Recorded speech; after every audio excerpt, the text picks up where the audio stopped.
Okay, we got Melissa's Beast out Friday night. I took it for a drive because we did some suspension changes on it, trying to get better traction. We did some front end alignment on it, make sure everything was good and straight. We had a little bit of vibration before when we were slowing down at 110 mile an hour, so I wanted to do another front end alignment, so we did that. It hooked really good. We had a little bit of issue with it misfiring through second gear. We changed a couple spark plugs, but we found out it was a fuel pressure regulator.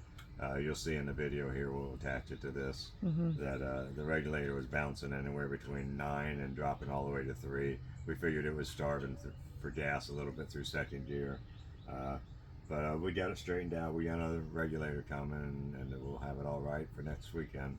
So thank you for watching. Check us out then. Yep, I should be able to race next weekend, guys.